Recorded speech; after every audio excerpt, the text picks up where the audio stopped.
There is a job title that appears in the royal records of England, spoken without embarrassment, listed in the household accounts of kings, held by some of the most powerful noblemen in the land, a title that carried with it enormous privilege, daily access to the monarch, and a kind of trust so intimate that it bordered on the sacred.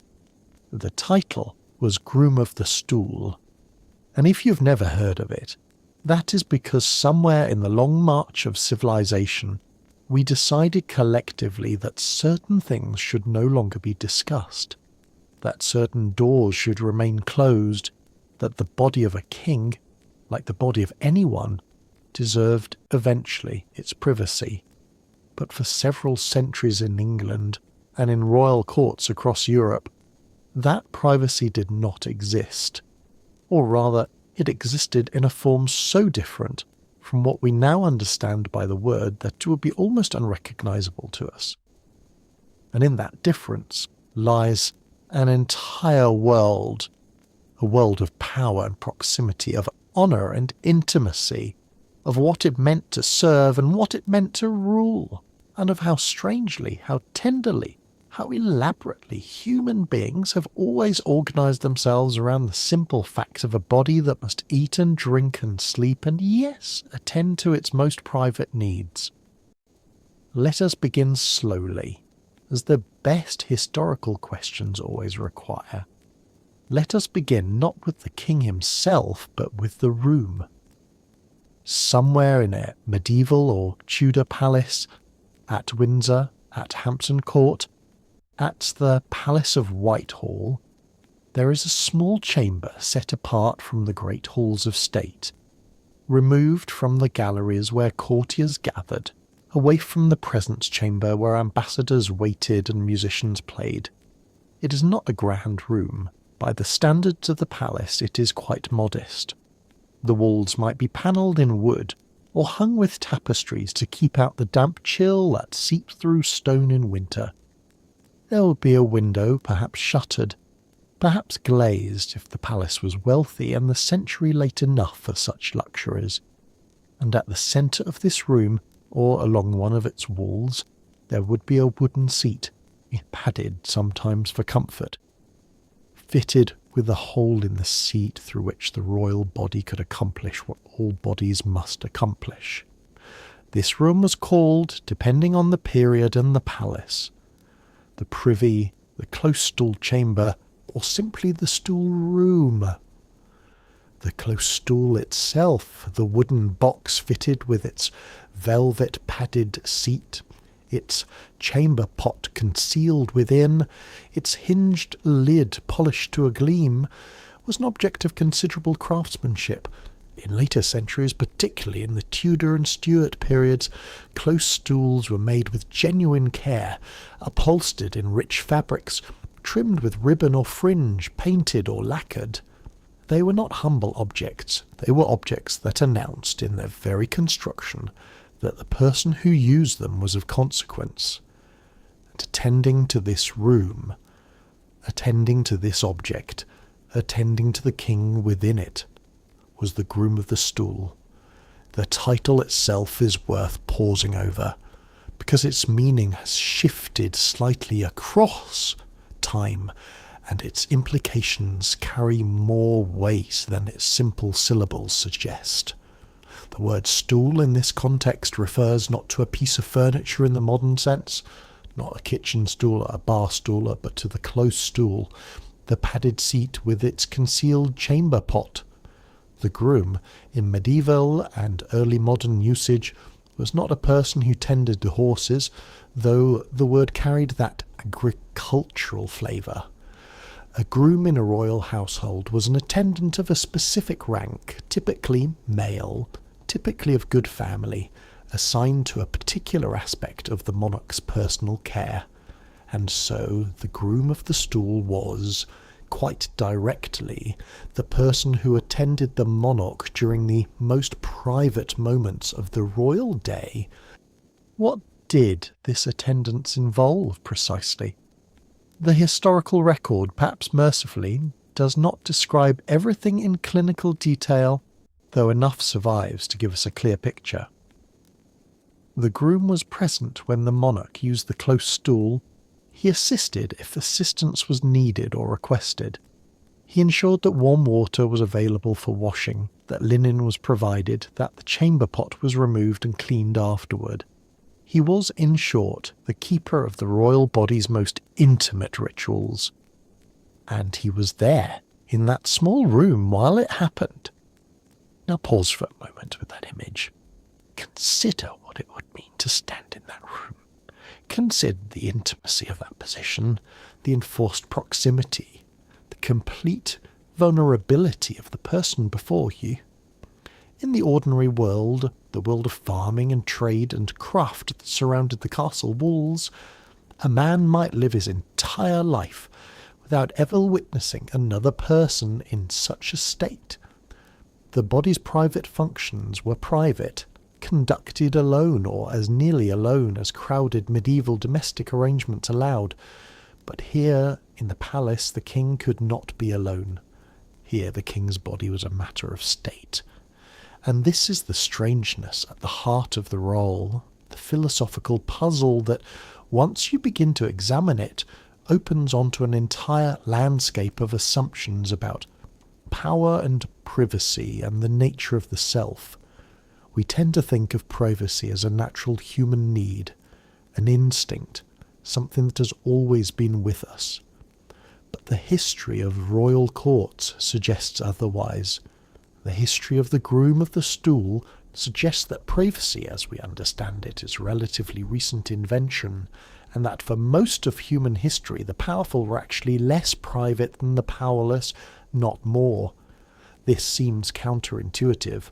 Surely the king, the most powerful person in the land, would command the most privacy.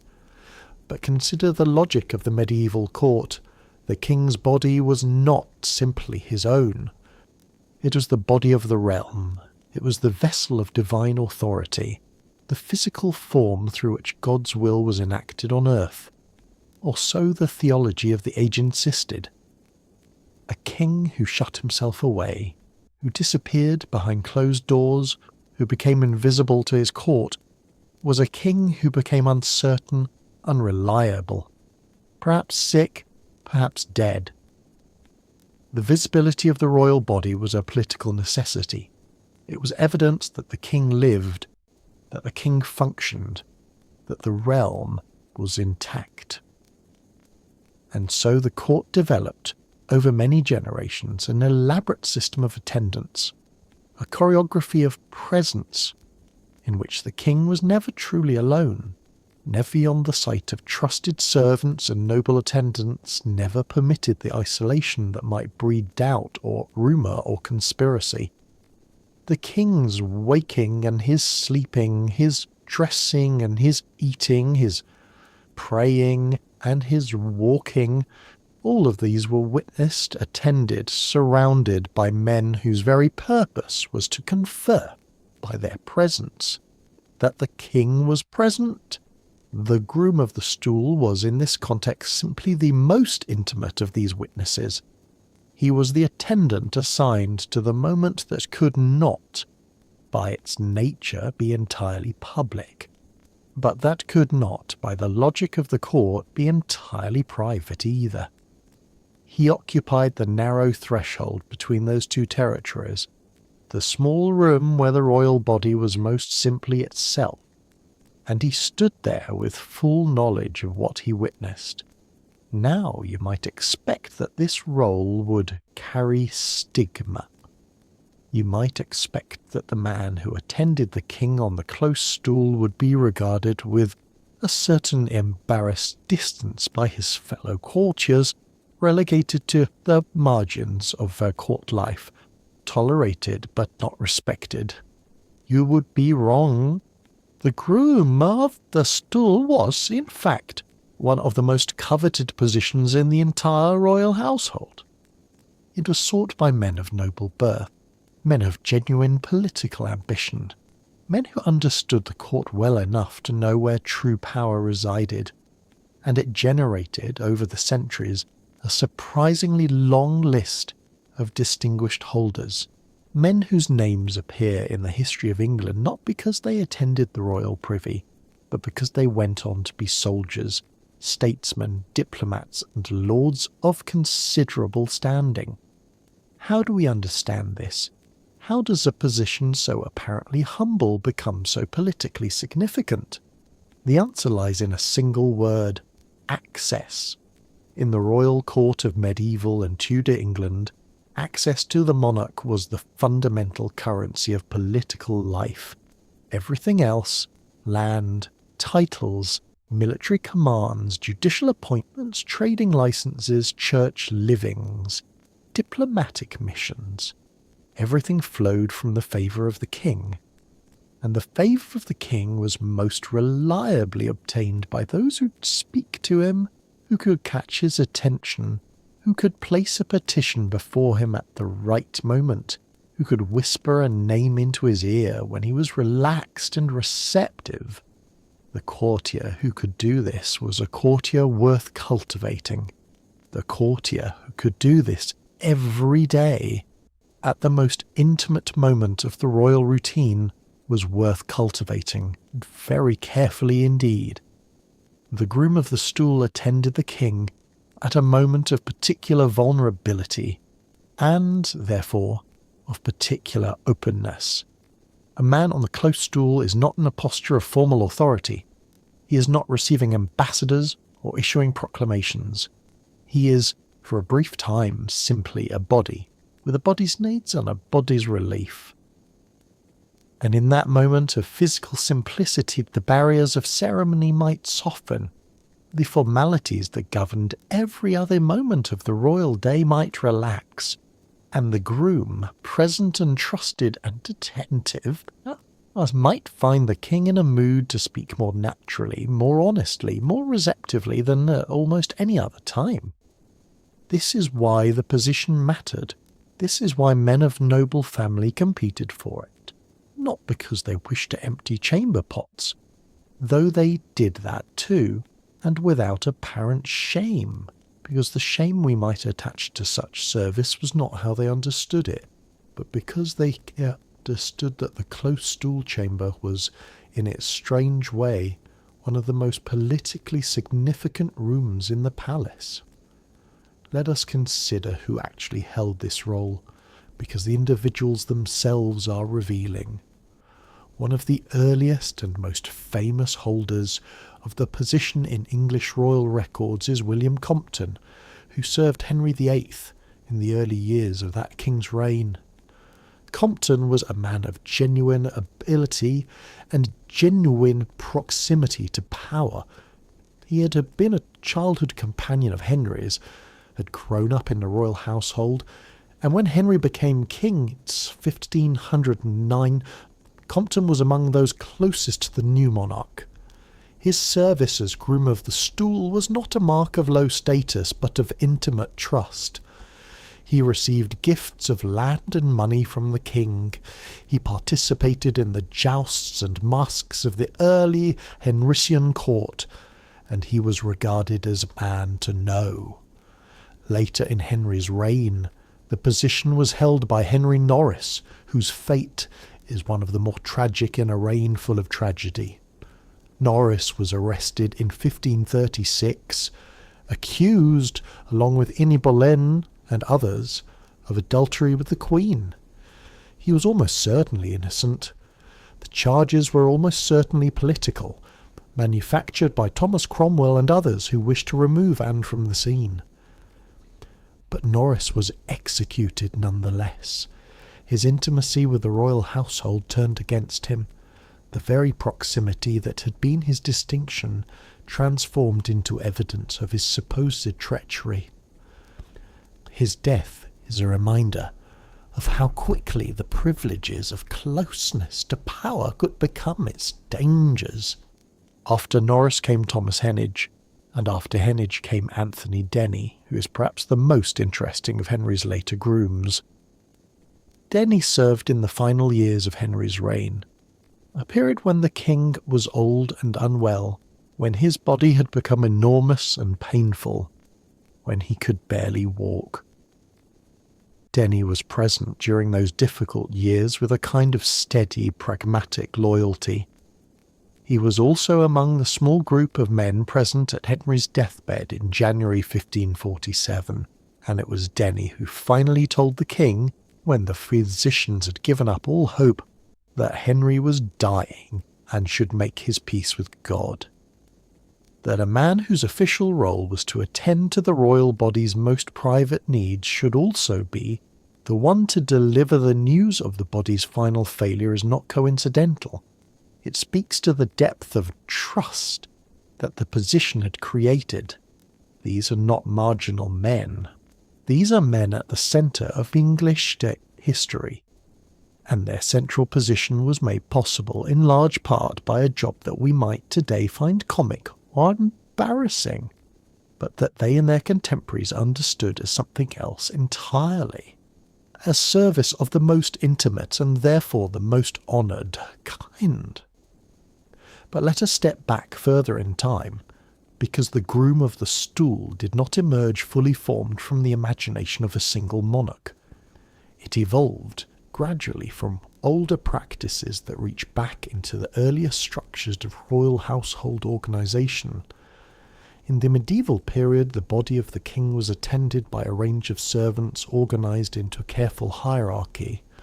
There were knights who served in the hall, there were squires who served in the chamber, and there were, closest to the royal person, the servants of the inner chamber, those who had access to the most private rooms, who slept outside the royal bedchamber door, who attended to the needs that could not be delegated further outward. Among these innermost servants, the one responsible for the close stool and its attendant rituals occupied a particular position, defined by its intimacy. The evolution of the English royal household through the medieval period reflects a general pattern, visible in courts across Europe, a gradual formalisation and expansion of what had begun as simple, practical arrangements. Early kings were attended in their most private moments by whoever happened to be nearby, a squire, a personal servant, a trusted companion. Over time, as courts grew larger and more organised, as the household developed its elaborate administrative structure, these informal arrangements crystallised into offices with defined duties, defined ranks, and defined rewards. By the Tudor period, the royal household had become an extraordinarily complex institution. There was the household below stairs, the kitchens, the stables, the laundry, the bakehouse, and the household above stairs, the chambers and galleries where the king lived his daily life.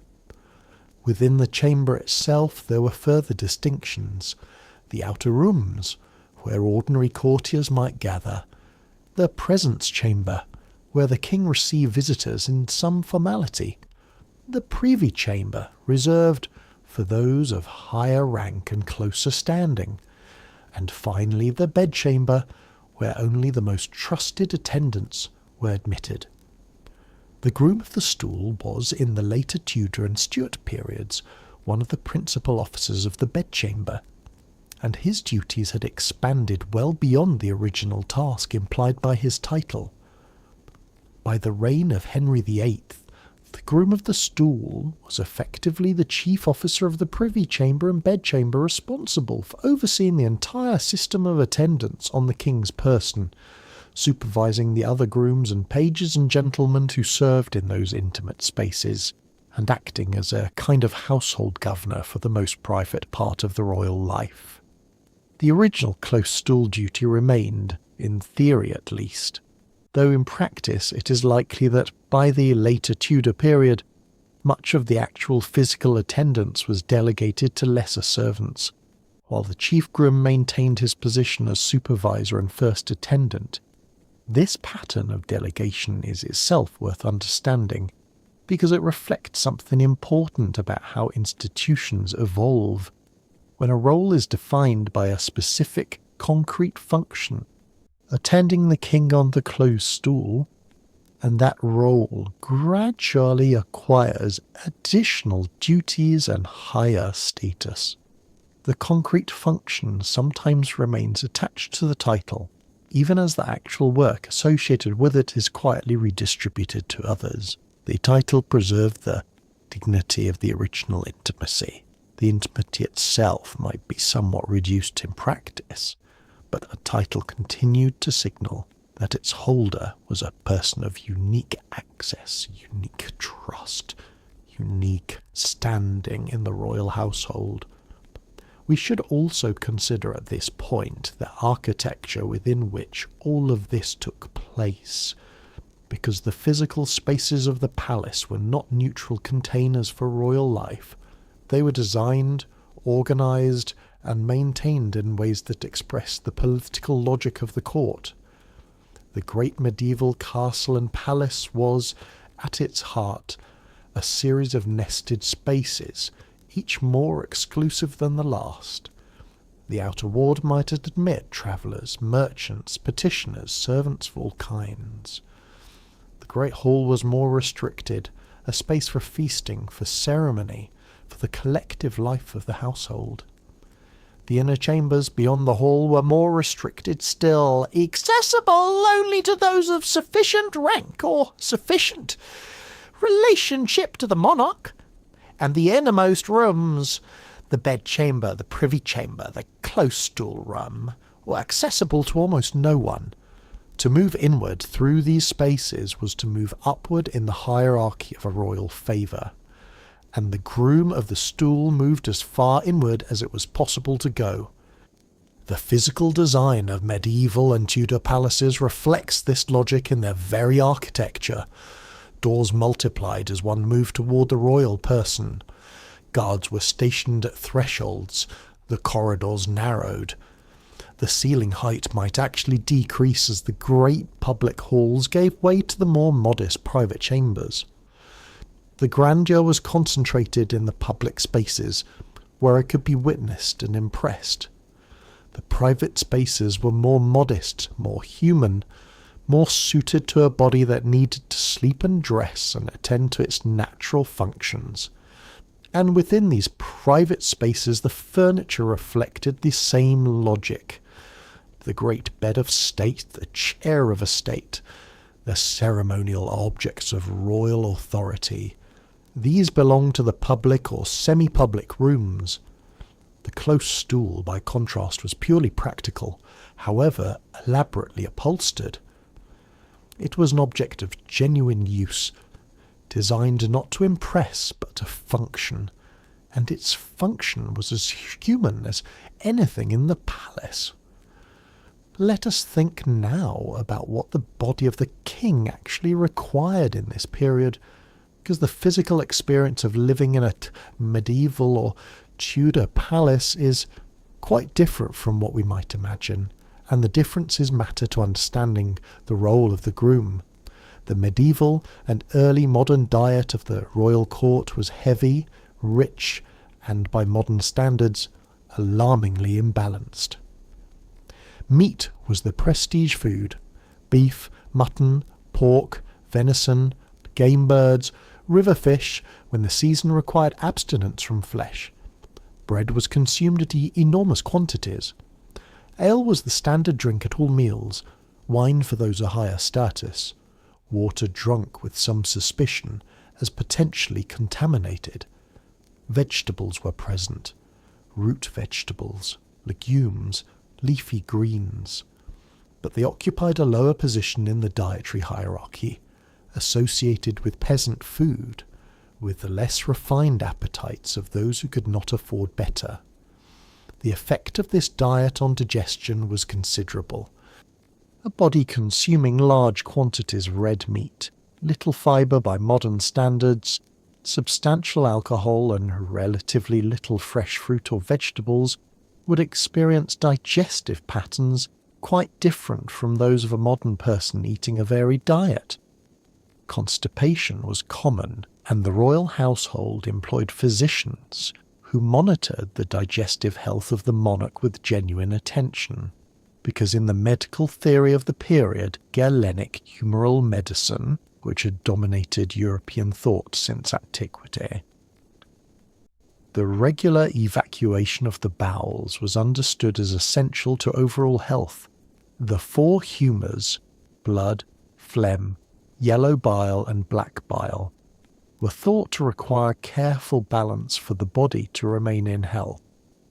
An excess of any humour could cause illness, and the digestive system was understood as a central mechanism of humoral regulation, the means by which the body processed food, extracted nourishment, and expelled waste. A monarch who was constipated was a monarch in potential humoral imbalance, and the royal physicians took this seriously.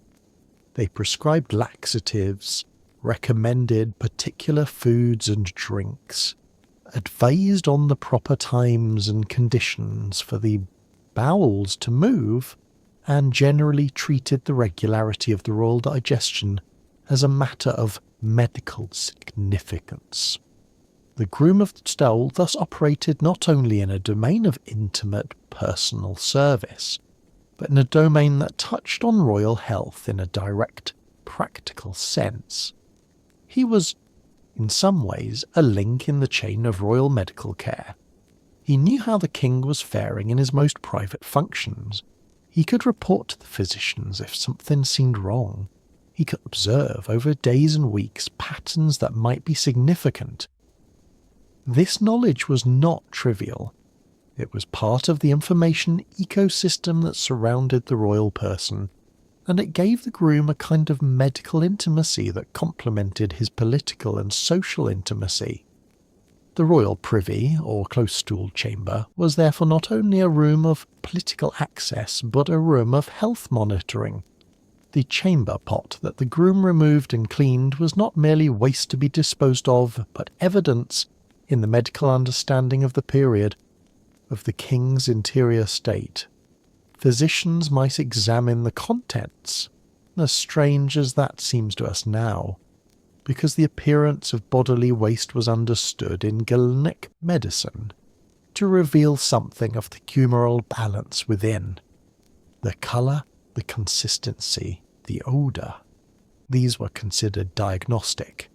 A physician who had access to such information was a physician better equipped to advise on the royal health.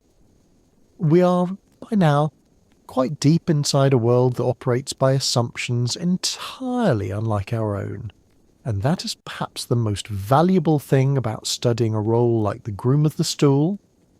It forces us to confront how different the past is, how differently people organise their understanding of the body, of health, of privacy, of dignity.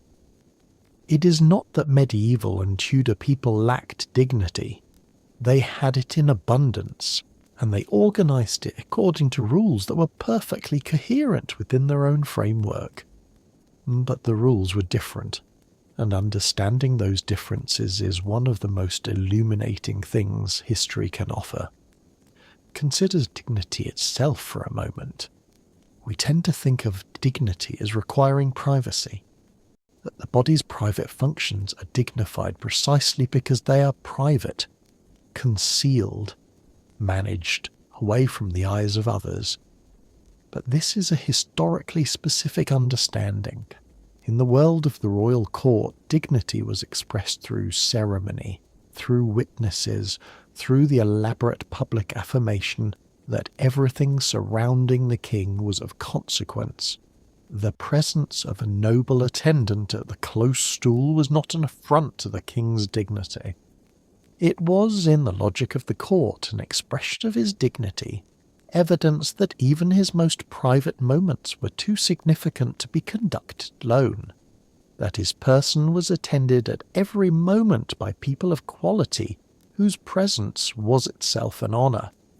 This is not so different when you think about it from the elaborate rituals of the medieval and early modern church, where the preparation and consumption of sacred objects was surrounded by ceremony, by attendance, by witnessed ritual. The sacred required witnesses, and the body of the king, in a culture that understood monarchy as divinely appointed, partook of something of that sacred quality. There is a French phrase that captures this dimension well, though the Groom of the Stool was primarily an English institution. The body of the king as the body politic. The monarch was understood to have two bodies, a natural body which was mortal, subject to illness and aging and death, and a political or sacred body which was immortal, which transcended the individual person and represented the continuity of the realm. The rituals surrounding the natural body were, in a sense, rituals attending to the political body as well, and the Grus standing in that small chamber was attending not only to a man's most human needs, but to the embodied presence of something larger, the authority and continuity of the English crown. This theological and political context is not abstract. It was lived. It was felt. It shaped how the people in that room understood what they were doing. The groom who handed the king a piece of linen was not performing a menial service in his own eyes. He was performing an office, and the word office is important here. It comes from the Latin officium, meaning duty, service, the doing of what is required by one's role in the larger order. The office of the Groom of the Stool was, in the medieval and early modern understanding, a genuine office, as real and as honourable in its way as the office of the Chancellor or the Marshal. This does not mean that there were no embarrassments, no awkward moments, no instances where the purely biological realities of the role made themselves felt in ways that cut through ceremonial fog. There almost certainly were, but the ceremonial frame was strong enough and the political culture of the court supportive enough that these moments could be absorbed without disrupting the larger structure of meaning that gave the role its significance. Let us think now about the men who held the office over time and what their collective story tells us. In the reign of Henry VII, the first Tudor king, the position was less formally defined than it would later become. The household was still being organised after the turmoil of the Wars of the Roses, and the elaborate protocols of the later Tudor court were still being developed. But the intimate attendance on the royal person was already present in recognisable form, and those who performed it were already recognised as holding positions of unusual trust. It was under Henry VIII that the position truly came into its own. Henry's court was one of the most elaborate in Europe, self-consciously modelled on the great courts of France and Burgundy, attentive to ceremony and display in ways that his more austere father had not been. The Groom of the Stool in this context became a position of visible significance, held by men who were active participants in the brilliant, dangerous life of the Henrician court. We have already mentioned William Compton and Henry Norris. After Norris's execution, the position passed through several hands before settling with Thomas Heneage, a man of great political skill who navigated the treacherous currents of Henry's later reign with remarkable success. Heneage was present during the break with Rome, the dissolution of the monasteries, the execution of Thomas More, the rise and fall of Thomas Cromwell. He witnessed all of this from his position of intimate proximity to the king, and he survived it all, which is itself a testament to his ability. Anthony Denny, who succeeded Heneage, represents perhaps the fullest expression of what the role could become. Denny is not merely a body servant. He was a man of genuine intellectual accomplishment, interested in the new learning of the Renaissance, connected to the circle of humanist scholars who moved through the English court. He was a Protestant sympathiser at a time when such sympathies were politically sensitive, and he managed the king's dry stamp, the mechanical reproduction of the royal signature used in Henry's final years, when the king was too infirm to sign documents himself. This was an extraordinary delegation of royal authority, entrusted to a man whose proximity to a royal person made him, in effect, the guardian of the royal will. The dry stamp is worth pausing over, because it illustrates just how far the role of the groom of the stool had evolved from its original function. Here was a man whose title referred to attendants at a piece of sanitary furniture, who was now in practice one of the most powerful men in England, responsible for authenticating the royal will at a moment when the royal will could no longer reliably express itself. The title was a relic. The reality was something else entirely. Under Edward VI, the young son who succeeded Henry, the role continued in much the same form, though with the child king the dynamics were necessarily different. The groom of a child monarch was a man of considerably greater relative power than the groom of an adult king, simply because the adult attendant could, in subtle ways, shape the young king's understanding of the world. The Edwardian court was deeply Protestant and deeply factional, and the men closest to the young king were men whose theological and political positions mattered enormously to the struggle for control of the realm during the minority. With Mary I, the Catholic half-sister who succeeded Edward, something interesting happened to the role.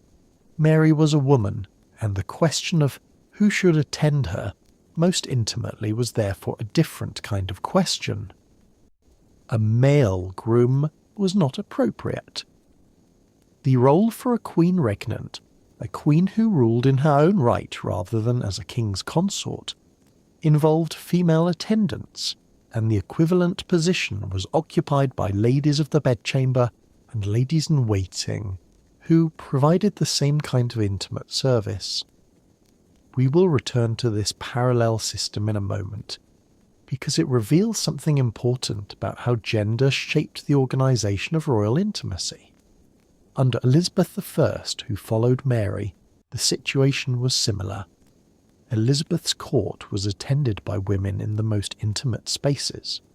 The maid of honour, the ladies-in-waiting, the mistress of the robes, while men occupied the outer chambers and the halls of state. Elizabeth herself was acutely aware of the political dimensions of bodily access and managed them with great care. She controlled who came close to her with a precision that her contemporary observers noted and sometimes found frustrating. The freedom of access that male monarchs granted their grooms was not something Elizabeth replicated with her female attendants in quite the same way. Her relationship to intimate service was more guarded, more controlled. When James I came to the English throne in 1603, bringing with him the Scottish court and its customs, the dynamic shifted again. James was a man, and the role of groom of the stool was restored in its male form. But James brought to England a different attitude toward the men around him, a warmth that sometimes shaded into what his contemporaries found excessive favouritism. His relationship with his favourites, Robert Carr, later Earl of Somerset, George Villiers, later Duke of Buckingham, was a matter of significant political and personal controversy, and the role of bedchamber attendants in those relationships was a subject of considerable anxious commentary. The bedchamber became, under James, a more politically charged space than it had perhaps been before. James was suspicious of the English nobility, more comfortable with Scots he'd known for years, and he filled the bedchamber with Scots who served as a kind of inner court that the English found difficult to penetrate. The groom of the stool in this context was effectively a Scottish gatekeeper to an English king, and the political tensions this generated were considerable. Under Charles I, James's son, the bedchamber continued to be a politically sensitive space. Though Charles was a man of more formal temperament than his father, less inclined towards the easy informality that James had sometimes permitted. Charles's court was more ceremonious, more distant, more French in its inspiration. Charles had married Henrietta Maria of France, and French court culture influenced the English court throughout his reign. The civil war that tore England apart in the 1640s ultimately destroyed the royal court, in which the Groom of the Stool had flourished. Charles was executed in 1649, the monarchy abolished, the court dispersed. For 11 years there was no king to attend. The office that had existed for more than a century and a half simply ceased to function, its holders scattered, its rituals abandoned. When Charles II returned to England in 1660, the restoration of the monarchy brought with it the restoration of the court, and with it the restoration of the bedchamber offices. But the world into which Charles returned was different from the world his father had known, and the bedchamber offices of the Restoration Court reflected those differences. The political culture was more cynical, more pragmatic, less convinced of the sacred dimensions of monarchy. The body of the king was still attended, but the theological freight that had once given that attendance its particular resonance had shifted. Charles himself was a man of considerable personal charm and considerable personal appetites, and his bedchamber was a lively, informal, sometimes scandalous place. The king's mistresses complicated the politics of intimate access in ways that the court managed with varying degrees of skill. The Groom of the Stool remained a position of significance, but its character had changed. It was more clearly a political position now, defined less by the intimate service it originally implied, and more by the access and influence it conferred. Under William III and Mary II, who replaced the Catholic James II in the Glorious Revolution of 1688, the Dutch king brought his own household customs, and the English court continued its gradual evolution away from the most intimate forms of royal attendance. William was a reserved man, not given to the easy sociability that had characterised Charles II, and the bedchamber under William was a less politically intense space than it had been under some of his predecessors. By the reign of George I in the early 18th century, the role of Groom of the Stool had become largely honorific. The actual sanitary attendance that had once been its defining function had long since been delegated to servants of lower rank. What remained was the title, the access and the prestige, the shadow of an intimacy that had once been real and politically significant. In 1760, a royal commission reorganised the household, and the office was formally abolished. But by then it had been a formality for decades, a title without its original substance. The abolition of the office thus came not with a dramatic decision, but with a quiet administrative tidying up, a recognition that the role had already become something other than what it had once been, and that its formal existence served little purpose.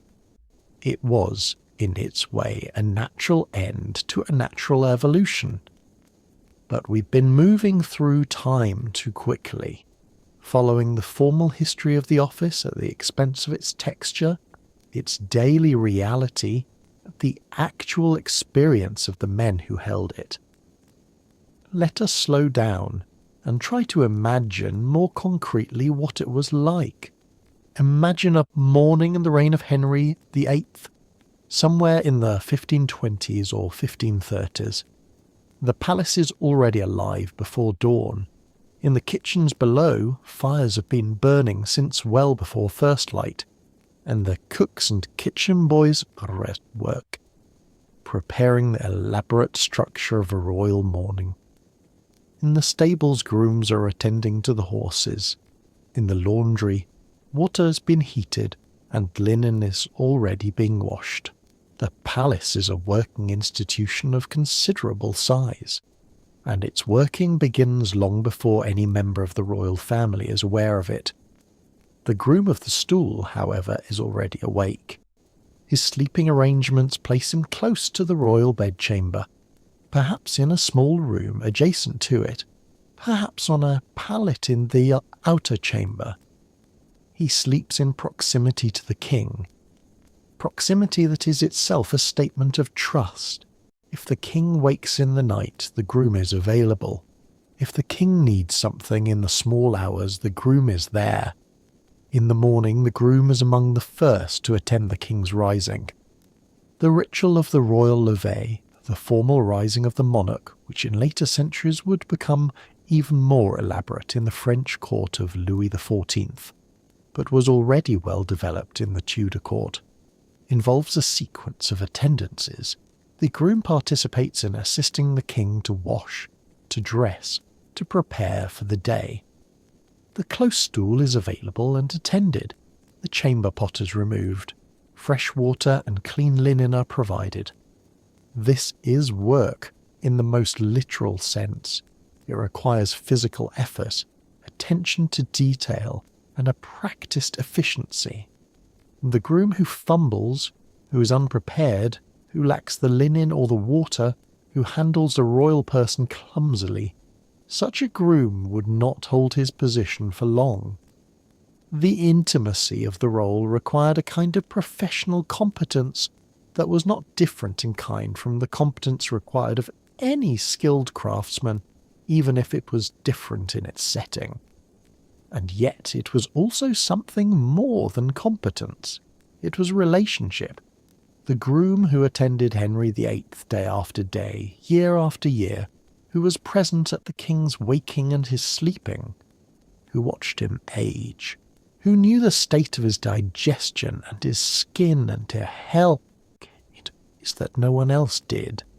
Such a groom was not merely a servant.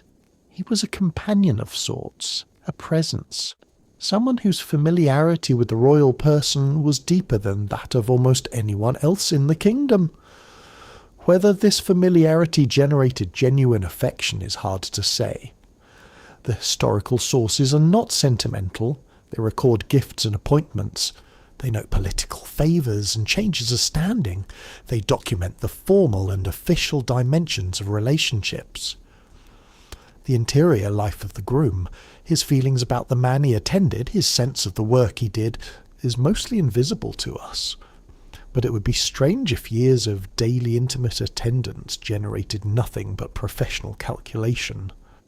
The relationship between a groom and his king was probably, in its best versions, something like the relationship between a trusted personal attendant and a powerful employer, complicated by dependence and difference of status certainly, but containing also genuine elements of familiarity, and perhaps, in its quieter moments, something approaching care.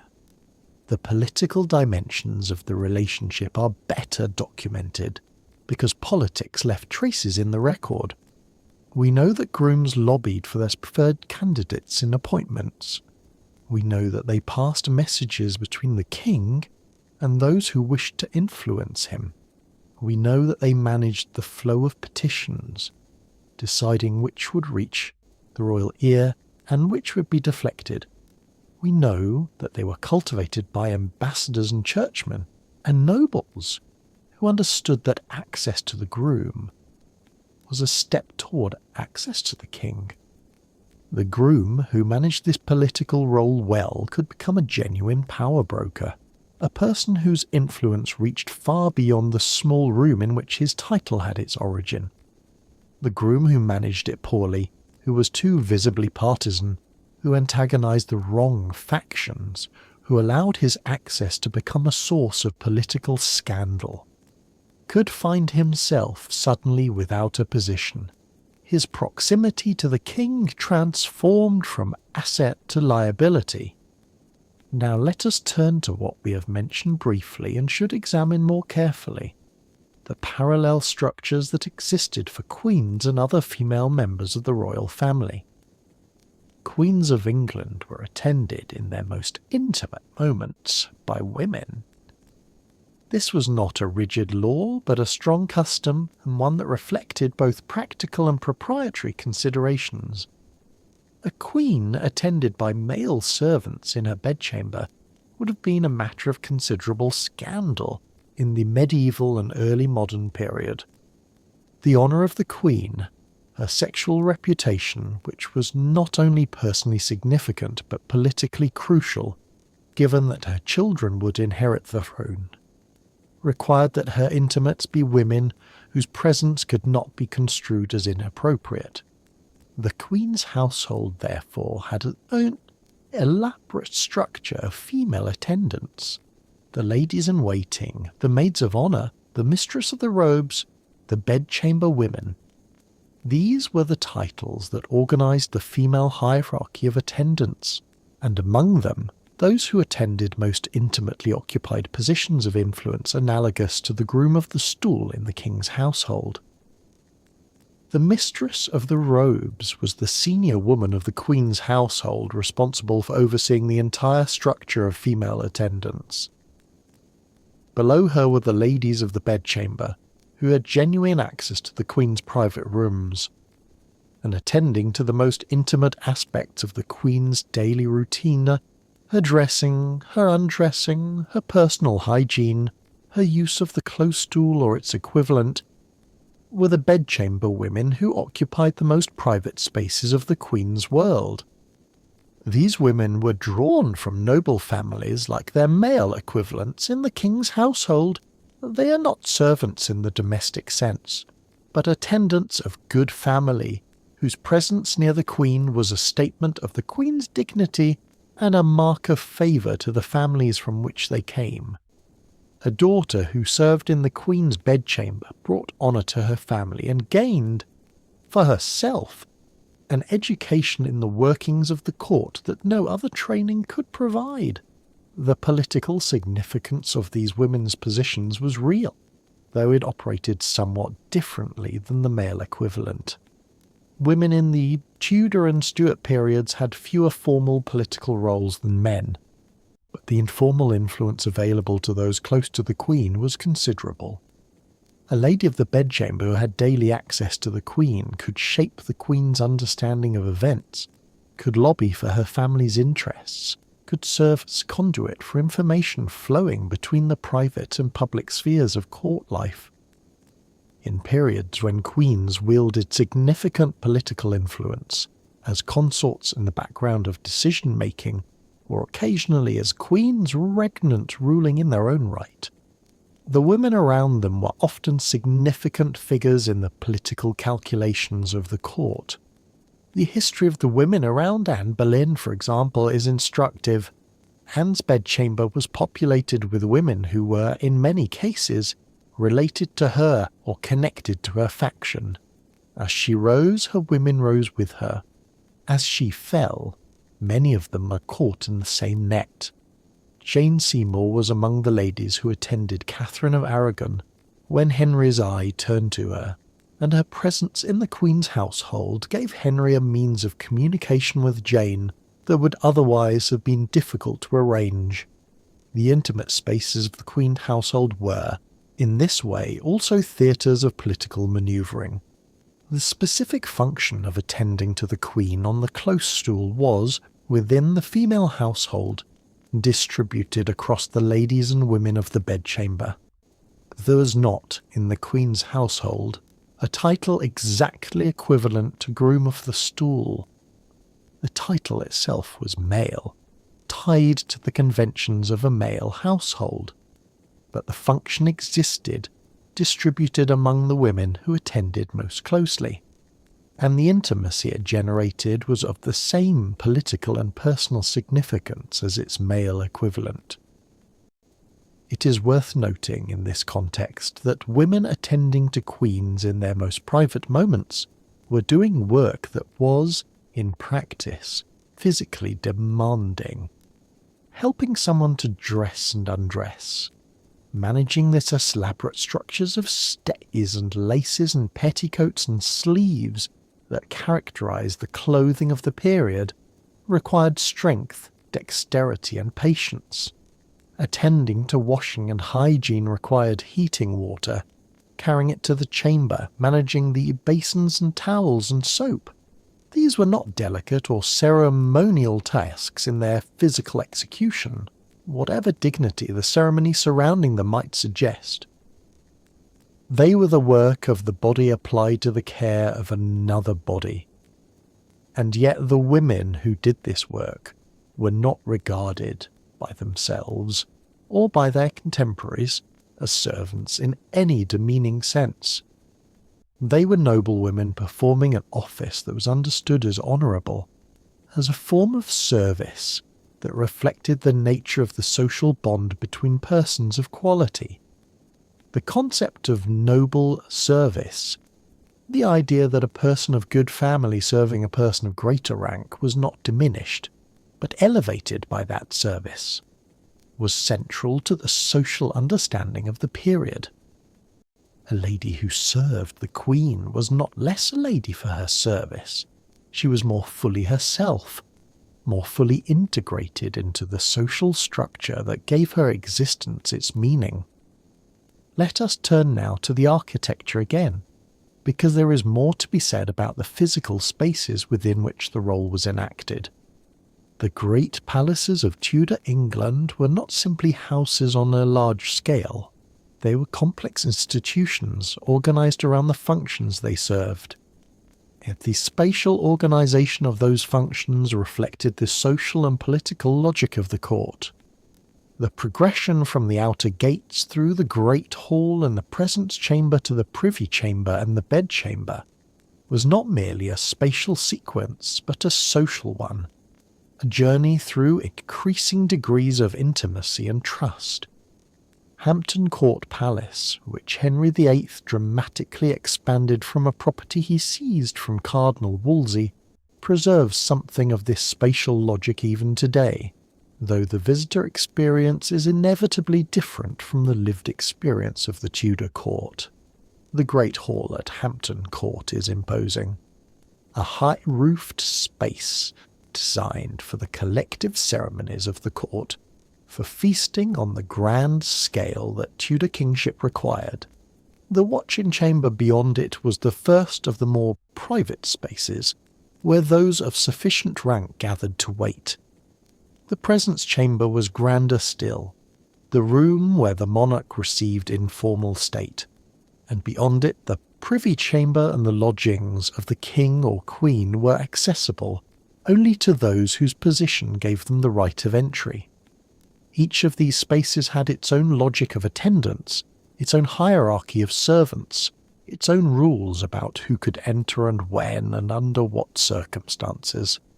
The grooms and gentlemen of the privy chamber were responsible for managing the boundary between the presence chamber and the more private rooms beyond, a physical and social boundary that they enforced with a quiet firmness that was itself an expression of royal authority.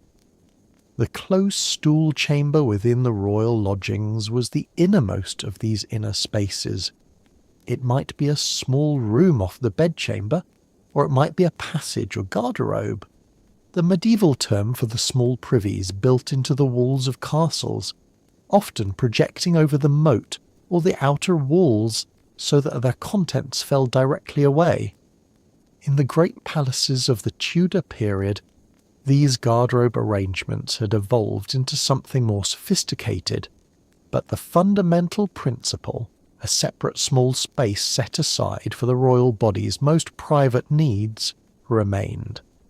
The close stool itself in the Tudor period was typically a box of wood, padded on its top surface with velvet or other rich fabric, fitted with a hinged lid that could be raised, and containing within its interior a pewter or earthenware pot that received the contents. The pot would then be removed, emptied and cleaned by servants, sometimes by the groom himself, sometimes by lesser servants acting under his direction. The close stool might be set directly on the floor or raised on a platform. In cold weather, a warming pan might be placed within to take the chill off the seat before the king used it. All of this practical management was the groom's responsibility. He ensured that the close stool was always clean and ready. He ensured that water and linen was available. He He managed the removal and cleaning of the chamber pot with a matter-of-fact efficiency that was entirely consistent with the physical realities of the role. The ceremony surrounding the role existed alongside its physical demands, not instead of them. What would the king and the groom have spoken about during these moments of intimate attendance? We cannot know for certain, but we can make educated guesses based on what we know about the men involved and the nature of their interactions. The close stool chamber was one of the few spaces in the palace where the king could speak with a degree of informality that the ceremonies of the outer rooms did not permit. In the presence chamber, every word was potentially a public statement, observed and remembered by the many who had gathered there. In the privy chamber, the circle was smaller but still watchful, still part of the formal structure of the court. But in the close stool chamber, with only the groom present, the king could be more himself, whatever that meant for a particular monarch in a particular reign. For some kings, this meant genuine conversation. Talk about the affairs of the day, about military campaigns or legal questions or the doings of foreign rulers. For others, it might mean silence, a brief reprieve from the relentless performance of kingship. For others still, it might mean complaint, the ordinary human relief of expressing irritation or worry in the presence of someone trusted enough to hear it without judgment and discreet enough to keep it private.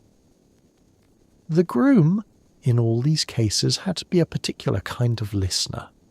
He had to be present without being intrusive, responsive without being presumptuous. He had to know when to speak and when to maintain a respectful silence. He had to calibrate his responses to the king's mood in ways that required both emotional intelligence and considerable self-discipline. The man who was too eager, who pushed his own agenda too visibly in those intimate moments, who failed to read the king's silences correctly, such a man would wear out his welcome. The man who managed the balance well, who made himself genuinely useful without becoming a nuisance, could sustain his position for years. This emotional calibration is one of the hidden skills of intimate service, and it is perhaps the least visible aspect of the role in the historical record, because it left the fewest direct traces. But it was real, and it mattered. The groom who lasted, who survived changes of mood and policy and favour, who remained in his position through the turbulent years of a long reign, was a man who had mastered this particular art. Let us think now about the broader context of bodily service in the medieval and early modern period, because the groom of the stool did not exist in isolation. He was part of a much larger system of bodily care that surrounded the royal person. An understanding that system helps us to understand his role more fully. The care of the royal body involved at minimum the following attendants: the physicians who monitored the king's health and prescribed treatments, the apothecary who prepared medicines and herbal remedies, the barber-surgeon who cut the royal hair and beard, performed minor surgical procedures, and attended to the skin, the keeper of the wardrobe who managed the royal clothing, the laundress who washed the royal linen, and the servants who prepared the royal bath when bathing was undertaken. Contrary to a persistent modern myth, medieval and early modern people were not as uniformly or spectacularly dirty as popular culture sometimes suggests. They did not bathe as frequently as a modern person might, partly because regular bathing was genuinely difficult in a period without running water and easy heat, and partly because the medical thinking of the period held that opening the pores through hot bathing could expose the body to harmful influences. But they did wash their hands before meals, their faces in the morning, their bodies when circumstances allowed, and the care of the royal body included regular attention to cleanliness by the standards of the time. The royal bath, when it was prepared, was an event of some consequence. Water had to be heated, carried to the royal apartments in great quantities, poured into a wooden tub that might be lined with linen to protect the bather's skin from splinters, and perfumed with herbs or scented oils. The king would enter this prepared bath and soak, perhaps for an extended period, attended by servants who managed the temperature of the water and the accoutrements of bathing. After bathing, the king would be dried with warmed linen towels, helped back into his clothing, and attended by the usual circle of bedchamber servants. The groom of the Stool was present for, or at minimum was aware of, all of these intimate procedures. His position as the senior officer of the bedchamber meant that he coordinated the activities of the other attendants, ensured that the routines of royal hygiene were managed smoothly, and served as the organising intelligence of the intimate royal day. In this broader sense, he was not merely the attendant of the close stool, but the manager of the royal body's entire private routine. This expanded understanding of the role makes its political significance easier to grasp.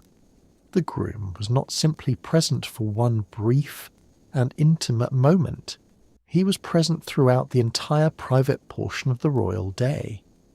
The rising, the dressing, the breakfast, if it was taken privately, the midday ablutions, the evening, undressing and preparation for bed. He was, in his sphere, as familiar with the king's daily habits and physical state as anyone alive, and this comprehensive familiarity was the foundation of his influence.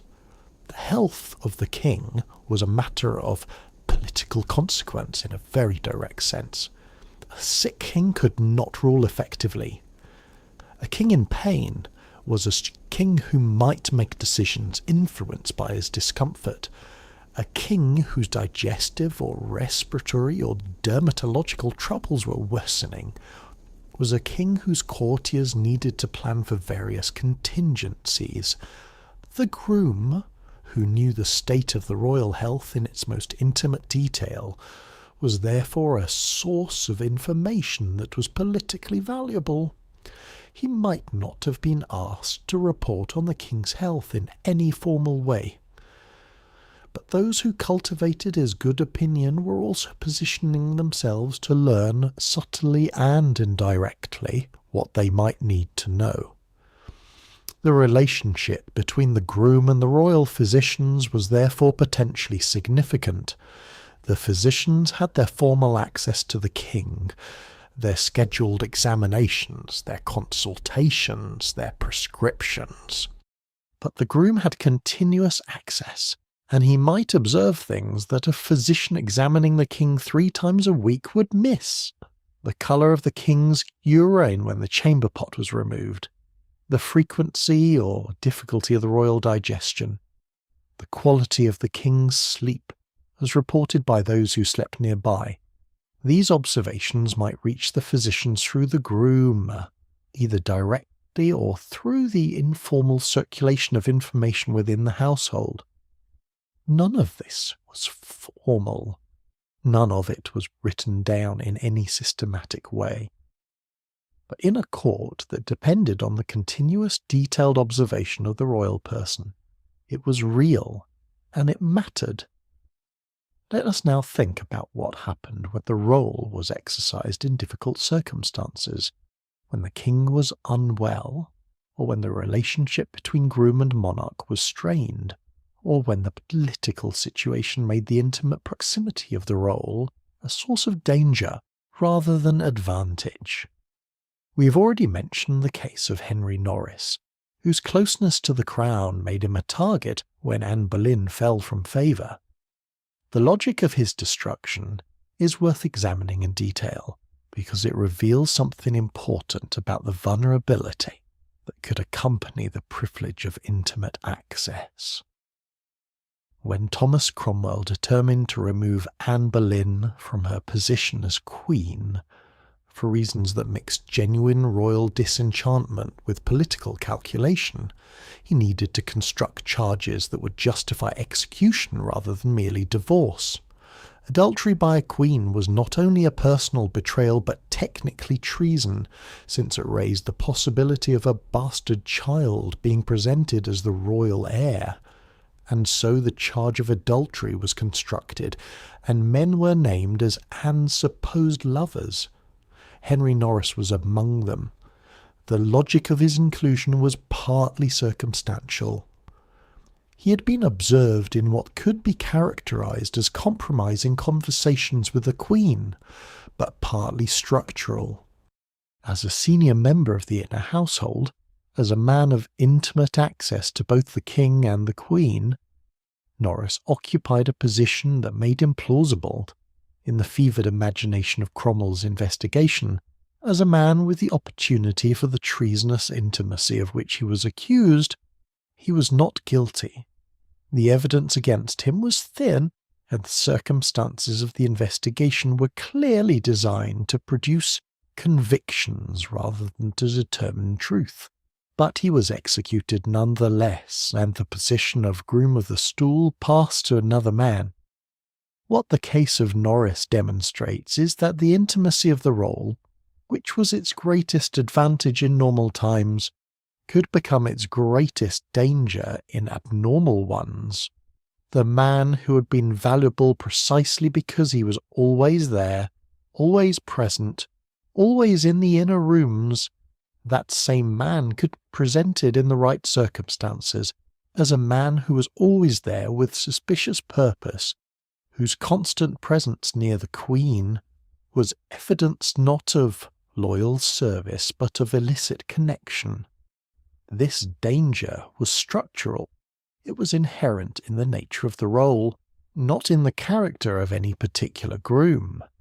And it meant that the men who held the position needed to be not only politically skilled but politically prudent, aware of how their intimacy could be read by enemies, careful about the appearances they created, attentive to the moods of court that could turn with terrifying speed.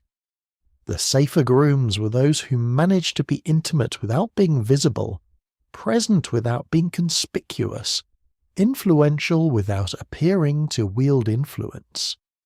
This is a difficult balance to maintain, and it required a form of social intelligence that we today call emotional intelligence, the capacity to read situations accurately, to respond to them appropriately, and to navigate the complex social landscape of the court without making the enemies who might eventually destroy you. Some grooms managed this for decades. Others were destroyed by circumstances they could neither predict nor control. The history of the office is, in part, the history of this gamble. The wager that the advantages of proximity to power were worth the risks that proximity entailed. Let us turn, for a moment, to the experience of the close stool chamber itself from a different angle, the architectural and sensory reality of the space. The close stool chambers of medieval and Tudor palaces were not unpleasant rooms. They were small, certainly, and they served a specific function that required a certain pragmatic directness. But they were also, in their better palaces, rooms that had been given a degree of attention by those who designed and furnished them. The walls might be panelled in a linen fold oak, a carved pattern giving the wood a textile quality that softened the stone behind it. The floor might be tiled or boarded. A small window might admit light. And, more importantly, air. Ventilation was a genuine practical concern. The garderobe arrangements of earlier centuries had sometimes relied on placement, projecting the privy out from the castle wall so that its contents fell away naturally, with any updraft carrying odours outward. In the more sophisticated arrangements of the Tudor palace, ventilation might be managed through the design of the chamber, through the use of scented herbs and perfumed water, through the careful removal and disposal of the chamber pot's contents. The close stool itself as an object was typically of fine craftsmanship. In the royal household, the maker of such objects, the artisan responsible for producing the padded, upholstered seat with its hinged lid and contained pot, was a skilled craftsman whose work was expected to meet the standards of royal use. The fabric of the padding was typically velvet or some other rich material. The wooden box was constructed with care. The pot within was of quality pewter or fine earthenware. The whole object was, by the standards of its day, as well made as any piece of fine furniture. This care in the making of the close stool reflects the same logic that governed the rest of the royal household's material culture, that the objects surrounding the king should be objects of quality, because the quality of the objects was itself an expression of the quality of the monarch. To give the king a poorly made chair or a badly woven tapestry, or a clumsily constructed close stool would be to fail in the fundamental duty of the royal household, which was to surround the king with things worthy of his dignity. The groom of the stool was responsible for the maintenance of the close stool in proper condition, that it was clean, that its fabric was not torn or stained, that the pot within was regularly emptied and washed, that the whole arrangement was always ready for use. This maintenance was itself a form of skilled labour, requiring attention and consistency. We have been thinking primarily about the English context, but the practices surrounding royal bodily care were not unique to England. Across Europe, similar arrangements existed in royal courts, organised according to the specific customs and social structures of each nation, but reflecting the same fundamental logic, that the king's body required intimate attendance by trusted persons of good family, and that this attendance was understood as an honour rather than a degradation. In France, the most elaborate version of this logic would eventually emerge in the court of Louis XIV, where the lever, the formal ritual of the king's rising, became a theatrical event of carefully managed ceremonial significance. The king's rising was attended by a succession of nobles arranged in a hierarchy of intimacy, each group admitted in sequence to witness a successive stage of the royal morning routine. The person who handed the king his shirt was a person of high rank. The person who handed the king his breeches was of only slightly lesser rank, and so on through the entire ceremony of dressing. The formalization of intimate service reached its highest expression in Versailles, where what had been a practical necessity in the English court became an elaborate theatre of hierarchy and access.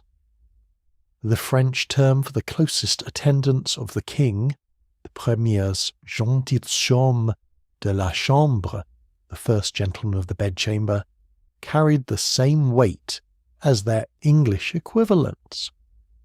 They were men of noble family, men of political significance, men who understood that their position near the royal person was the source of whatever influence they possessed. The ceremonial elaboration of the French court merely made more visible what had always been true in the English court as well. In the courts of the Holy Roman Empire, of Spain, of the Italian city-states, variations on the same theme existed. The exact titles differed. The specific customs differed. The degree of formalization differed. But the fundamental structure, the king attended in his private life by trusted persons of good family who derived political influence from their proximity, was common to the courts of early modern Europe. This commonality is significant. It suggests that the arrangements we have been examining were not the peculiar eccentricity of one nation's royal culture, but rather the natural expression of a political logic that was widely understood. When a society organises itself around the absolute authority of a monarch, when all power derives ultimately from the monarch's favour, when access to the monarch is therefore the fundamental political commodity, then the people who have that access will have power, and the manner of their access will shape the character of their power. The intimate attendants will have intimate power. The public attendants will have public power. And the intimate power, precisely because it is less visible and more personal, will in some ways be more durable than the public kind. Now let us think about the question of what the role tells us about attitudes toward the body in this period, because this is perhaps the deepest question the history of the Groom of the Stool raises. The body, in medieval and early modern European thought, was understood as a morally and theologically significant thing. It was not merely a physical object, but the material housing of the immortal soul, the instrument through which the soul expressed itself in the world, the creature of God whose proper care was a form of piety. And yet, the body was also understood as fallen, as inherently prone to sin, as the source of temptations that the soul must struggle to overcome. This double understanding, the body is significant and the body is dangerous, shaped how people thought about bodily needs and bodily care. The functions of the body associated with the close stool occupied a particularly interesting position in this framework. They were, on the one hand, simply natural, the necessary expulsion of what the body could not use, the mechanics of a God-given digestive system. On the other hand, they were associated, in the moral imagination of the period, with humility, with the reminder that even the greatest among men was, at bottom, a creature subject to the same biological needs as the lowest peasant. Thomas More, in his philosophical writings, was fond of pointing to the decay of the body as a rebuke to pride. The close stool was, in a sense, a daily reminder of the same thing. For the king, this reminder was perhaps particularly pointed. Here was a man who, in the public rooms of the palace, sat upon a throne elevated above his court, received the obeisances of ambassadors, and was treated as something approaching the divine. And here, in the small room off the bedchamber, he was a body with a body's needs, dependent on another man's assistance for the most basic of his physical requirements. The contrast is striking, and it is possible that some kings felt it acutely. Whether they felt it as a form of humility or merely as a practical necessity is another matter. There is no testimony from the kings themselves at this point. The historical record is characteristically silent about the inner life of the close stool chamber. But the philosophical dimension of the role, the way it embodied literally the intersection of the divine and the human in the person of the king, was not lost on the culture that produced it. The elaborate ceremonial that surrounded even this most intimate of royal functions was, among other things, a way of managing that intersection, of assimilating the purely biological into the symbolically significant. The groom of the stool was, from this perspective, a kind of mediator. He managed the transition between the public king, the ruler, the sacred vessel of divine authority, and the private man, the body with its needs and its vulnerabilities. By making that transition ceremonial rather than merely practical, by surrounding it with the forms of service that characterized the rest of the royal household, he helped to preserve the integrity of the royal image. The king who was attended to with ceremony, even in his most private moments, was a king whose dignity was, in a sense, unbroken. The ceremony followed him everywhere, wrapping even the most biological of his needs in the same fabric of honour that surrounded his public functions. This may seem like an elaborate way to understand what is, in practical terms, simply a question of who empties the chamber pot, But the history of human civilization is, in large part, the history of the elaborate structures we build around simple, biological facts. The rituals of eating that transform the act of consuming food into ceremony and communion. The rituals of death that transform the biological fact of a body's cessation into something meaningful and manageable. The rituals of intimate care that transform the practical necessities of bodily life into expressions of social relation. The close stool chamber and its attendant are simply one example of this universal human tendency, made vivid by the specific circumstances of the royal court. As we move toward the later history of the role, we might consider how the gradual privatization of bodily function, the slow historical process by which what had once been done with relative openness came to be done with increasing concealment, eventually transformed the nature of the role and led to its obsolescence. The historian Norbert Elias, writing in the 20th century about what he called the civilizing process, argued that the modern sense of shame around bodily functions is a relatively recent development, the product of a gradual social transformation that took place in Europe roughly between the late medieval period and the 19th century. In the earlier period, Elias argued, people were less ashamed of their body's natural functions, more comfortable with the visible evidence of physical life, less committed to the strict separation of the private and the public that we now take for granted. The evidence from the history of the Groom of the Stool supports this argument in a quite specific way.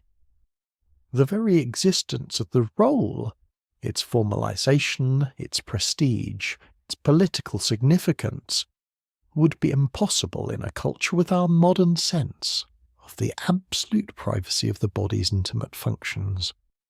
The English court of the Tudor period did not lack sophistication or refinement. It was, in many respects, one of the most sophisticated and refined culture in Europe. But its sophistication operated according to different assumptions about what could be witnessed, what required concealment, so what could be incorporated into the elaborate social performances of the court. Over the course of the 17th and 18th centuries, those assumptions shifted. The privatization of the body accelerated. The sense of shame around intimate bodily functions intensified. The elaborate performances of the court, which had once included the witnessing of the royal mourning routine as a sign of honour and trust, gradually reformed themselves around a different understanding of where the line between public and private properly fell. And as that line moved, the role of the Groom of the Stool was pushed further and further toward the obsolete. By the time the role was abolished in the 18th century, it had already become, for many of its contemporaries, a historical curiosity, a remnant of an older order in which the body's needs had been differently managed. The abolition was not controversial. It was, by then, simply a recognition of what had already happened, that the close stool chamber and the intimate attendance it required had become something that the court was no longer willing to incorporate into its public life. And yet the office left traces. The title of Groom of the Stool persisted, even after the actual function had been long since delegated, as a mark of honour in the royal household. The men who held it in its final decades held a title whose original meaning had become somewhat obscure, whose prestige derived entirely from its historical association with royal intimacy, rather than from any current exercise of that intimacy. It was, in its final form, an honorific, a title that spoke of an older relationship between the king and his servants, a relationship that had been genuine once and had become ceremonial, in the way that all human institutions, given enough time, tend to become ceremonial. The very obscurity of the title's original meaning, the way that later generations found it slightly puzzling, requiring explanation, is itself historically significant. It marks the moment at which the close stool chamber had passed out of the realm of the familiar and into the realm of the historical, no longer a part of anyone's daily experience, but a piece of the past that required the kind of careful reconstruction we have been attempting here. What, in the end, does the history of the Groom of the Stool tell us? It tells us, first, that privacy is not a natural state, but a historical achievement, that the conditions we now take for granted as the minimum requirements of personal dignity were, for much of human history, not available even to the most powerful people in the land, and that the powerful organised their lives and their households around a very different understanding of what intimacy and proximity required. It tells us, second, that power in the pre-modern world was organised differently than it is in ours, not through abstract institutions and formal procedures only, but through personal relationships and bodily proximity, through the physical presence of trusted individuals in the immediate environment of the monarch, through a kind of politics that was inseparable from the daily routines of bodily life. It tells us, third, that the men and women who performed intimate service in the royal household were not humble servants in our sense of the word.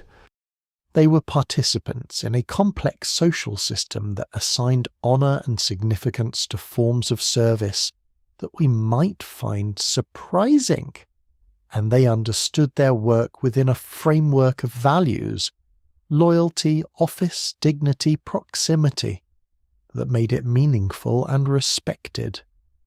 It tells us, fourth, that the body has always been a political object, that the management of a powerful person's bodily needs has always been a form of political activity, has always generated relationships of trust and dependency, has always created opportunities for influence and manipulation. The close stool chamber was a political space because all spaces where power is concentrated and the powerful are vulnerable become political spaces. The groom who stood in that space understood this perfectly, whether he would have articulated it in those terms or not, and it tells us, finally, something about the strangeness of human civilization, about the extraordinary elaboration that people bring to the most basic facts of bodily life, the way that ceremony and meaning and the social structure are layered onto the simple, the biological reality of a body that must eat and sleep and perform its natural functions. We tend to think of civilization as moving away from the body, as transcending its demands, as creating culture and meaning at some distance from the raw facts of physical existence. But the history of the Groom of the Stool suggests something different, that civilization has always been deeply entangled with the body, has always organized itself partly in response to the body's needs and vulnerabilities, has always found in those needs and vulnerabilities both a source of anxiety and a source of meaning. The small room off the royal bedchamber, with its padded stool and its pewter pot and its attendant noble, is not a footnote to the history of royal power. It is, in its strange and intimate way, one of that history's most revealing chapters, a window into a world organised by assumptions so different from ours that, looking through it, is a genuine act of historical imagination, requiring us to set aside the things we take for granted and enter, however briefly, into a way of understanding the body and its needs and its social meanings that is unlike anything we encounter in our daily lives. And perhaps that is the most valuable thing about history. Not the comfort of recognising ourselves in the past, but the discomfort of recognising how much of what we think of as natural and inevitable is in fact particular and contingent, the product of specific historical processes that could have gone differently and might yet be transformed into something we cannot quite imagine. The Groom of the Stool held a position that seems, from our vantage point, bizarre, even comic, certainly alien to our sense of how intimate functions should be managed. But to those who lived within the system that produced that position, it was simply part of the world. One element of the elaborate, careful, ceremonially sophisticated organisation of a royal court, meaningful within its own framework, honourable by its own standards, real in its consequences for the men who held it and the kings they attended.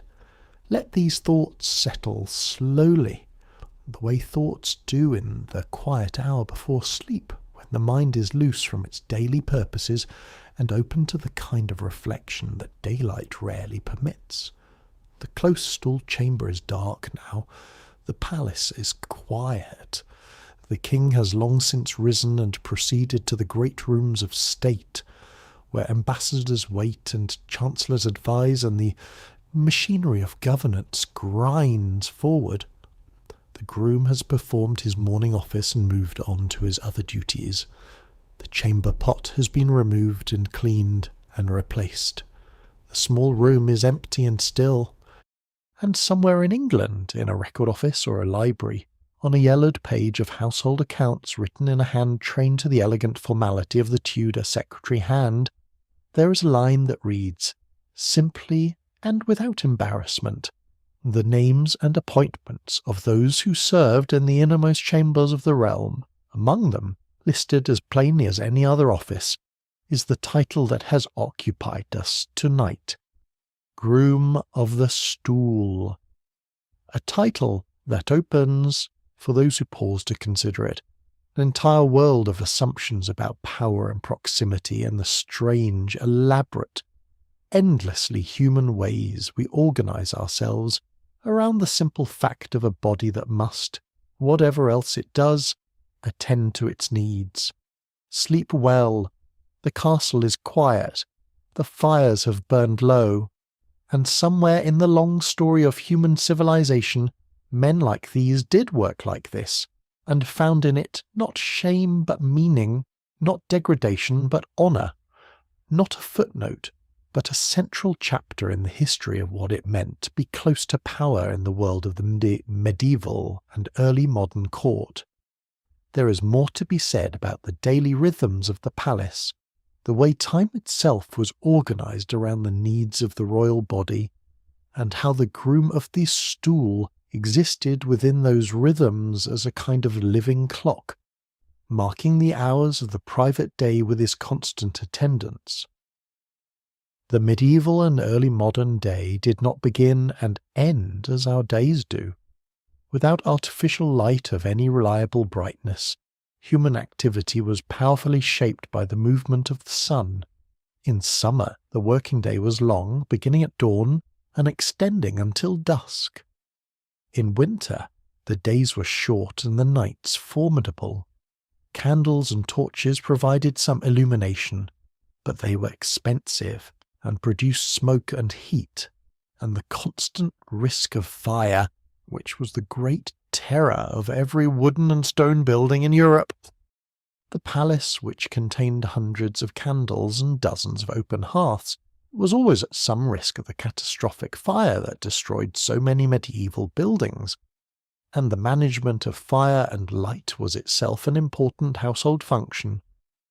Within these rhythms of light and dark, the Groom of the Stool had his own schedule, shaped by the king's habits and the demands of the royal body. The king who rose early imposed an early schedule on his groom.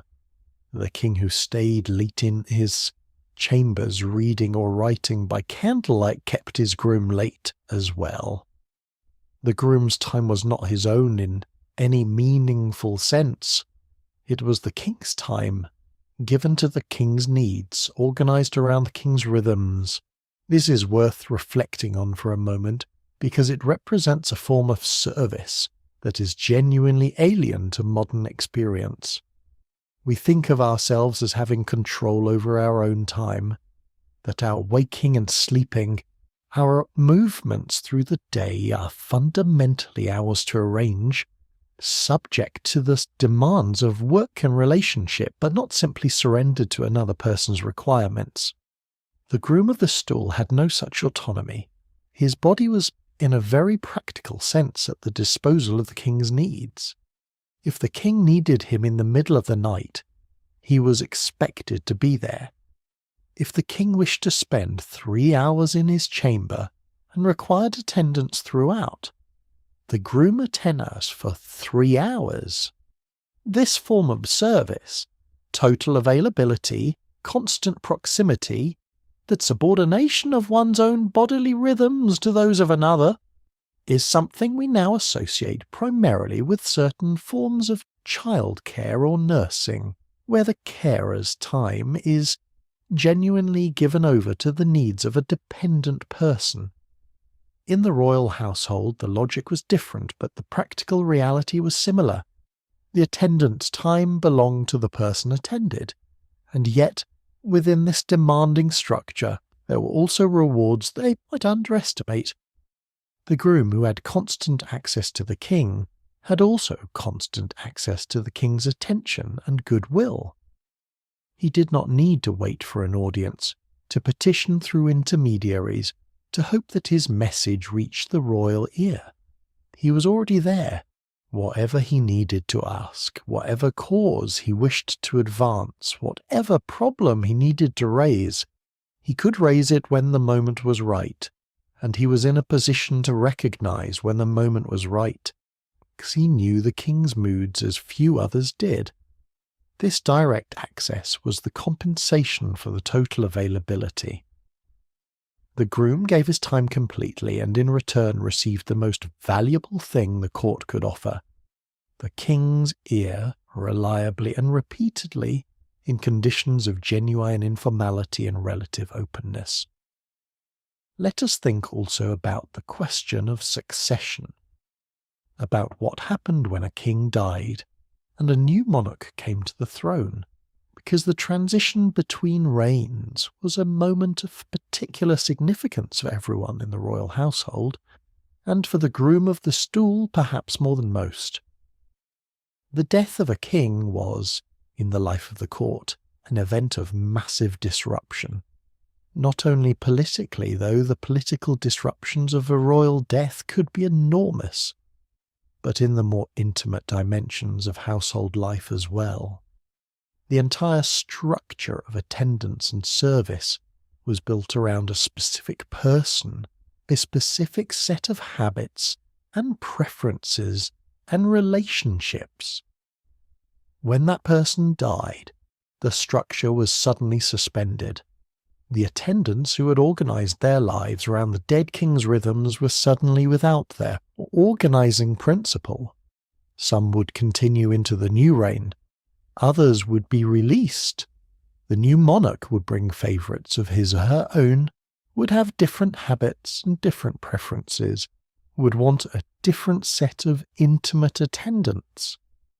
The transition could be managed gracefully or badly, and its management revealed a great deal about the character of the new reign. For the groom of the stool, the death of the king he attended was a moment of genuine loss. Professional, certainly, but perhaps also personal. The man who had been the centre of the groom's daily life, the person whose intimate needs had given the groom's days their structure and purpose, was gone. Whether there was grief in the personal sense, or whether the professional calculation of what came next dominated, is something we cannot know for certain. But it would be strange if there was nothing felt beyond professional calculation. Years of intimate service, years of proximity, years of witnessing the private man behind the public king. These things leave marks, The new king would have his own groom, perhaps one who had served in the household during the previous reign, perhaps someone brought in from outside. The office would continue, because the office was attached to the institution of monarchy rather than to any individual monarch. But the relationship, the specific, personal relationship between one groom and one king, built up over years of daily intimate service, that is not transferable. It ended with the reign. This impermanence is itself one of the defining features of service in the royal household. Nothing was truly permanent. Favour could be withdrawn, offices could be reorganised, a new reign could transform the court entirely. The groom of the stool, who understood his position wisely, knew that he held it on terms that were ultimately the king's terms, not his own. The wisest among them, men like Denny, like Heneage, managed to maintain their positions through changes of mood and political weather, to cultivate a reliability that made them useful to successive monarchs and their regimes. But they knew, always, that their positions depended on the continuation of the relationship that sustained them. We should also consider the material rewards of the position, because the groom of the stool was not attending the king purely out of devotion. He was attending in exchange for substantial material benefits that made the position worth competing for. The first and most obvious reward was the salary. The groom of the stool received a formal stipend from the royal household, paid regularly, and for size consistent with the senior officer he was. In the 16th century, this salary was not enormous by the standards of a major landowner, but it was a reliable income from a secure source, and it supplemented whatever income the groom derived from his own estates and family resources. Beyond the formal salary, there were informal rewards of considerable significance. Gifts from the king, of land, of money, of valuable objects, were a regular feature of the relationship between a monarch and his closest servants. A king who was pleased with his groom, who valued the intimacy and the service, might express that satisfaction in material terms. Grants of land, which provided income and political standing. Grants of custody of minor wards, which gave the groom control over profitable estates during a ward's minority. Appointments to lucrative offices, the captaincy of a castle, the keepership of a park, the receivership of revenues, that brought in income and local influence. These material rewards were not incidental to the position. They were central to it. The groom of the stool was valuable in part because he was a person whom the king could reward without the elaborate ceremonies of formal grant. He could simply tell his groom that a particular piece of land was his, and the paperwork would follow. The informality of the relationship made informal generosity easy, and over a long tenure, these informal gifts could accumulate into a substantial fortune. Some of the most notable grooms of the Tudor period built considerable wealth and power on this foundation. The land and offices they accumulated through royal favour gave them the independence that outlasted the reign in which they served. Their children inherited not only their family's traditional properties, but the additions made possible by royal service, and the family's standing was thereby elevated for generations. This intergenerational dimension of the position is worth noting. The man who served as groom of the stool was not only serving himself, he was serving his family, building its resources, establishing its connections at court, making it visible to the network of power that organised English political life. A family that could place one of its sons in the royal bedchamber had achieved a form of social ascent that few other mechanisms could match. And the family that maintained that connection across several generations, that produced grooms in successive reigns, or that translated the connections made in one reign into positions of permanent standing, had achieved something remarkable. The history of English aristocratic families in the Tudor and Stuart periods is partly a history of this kind of accumulated advantage, the careful cultivation of royal proximity across generations. The Groom of the Stool was not always the most spectacular actor in this history. The great ministers of state, the military commanders, the legal and ecclesiastical grandees were often more visible, but the bedchamber men, the grooms and gentlemen of the chamber, were among the most reliable accumulators of the quiet, durable influence that came from being always present, always trusted, always there. And now let us spend a moment with the servants of the servants, those who attended not the king but the groom, who served the structure of attendants at one remove, who made possible the smooth functioning of the close stool chamber without ever entering it. These were men of lower rank, lesser family, more purely domestic function, the pages who carried water, the boys who swept the chambers and kept the fires burning, the laundry women who washed the linen that the groom used in his attendance on the king. These people existed in the shadows of the shadows, invisible in most historical accounts because they were too humble to generate much documentary trace. But they were essential. The elaborate ritual of the royal mourning required, behind its visible ceremony, a substantial infrastructure of labour, heating water, preparing linen, maintaining fires, cleaning vessels, transporting supplies. All of this work was done by people who never appear in the formal records of the household, who are visible to us only in aggregate, as entries in household accounts that record the purchase of fuel or the payment of laundry wages or the supply of linen cloth. These people experienced the royal court from a very different angle than the groom of the stool. They were in it, without being of it. They served its needs without participating in its culture. They saw its material reality, stone corridors and wooden floors and open hearths and smoking chimneys, without seeing its political meaning. For them, the palace was a place of work, hard and regular and demanding, without the compensatory intimacy with power that made the work of the groom meaningful. Their lives within the palace were lives of physical labour, of early rising and late ending, of carrying and heating and washing and cleaning. The palace was warm when they kept the fires burning, and cold when they did not. The palace was clean when they cleaned it, and dirty when circumstances prevented cleaning. Their bodies felt the work in a very direct way. Tired limbs, aching backs, hands roughened by cold water and heavy loads. We know almost nothing about the inner lives of these people. They left no memoirs, no letters, no meditations on the meaning of their service. They appear in the records as names attached to wages, nothing more, and sometimes not even that. But they were there, and their labour made possible everything else. The ceremony and the intimacy and the political significance of the role we've been examining.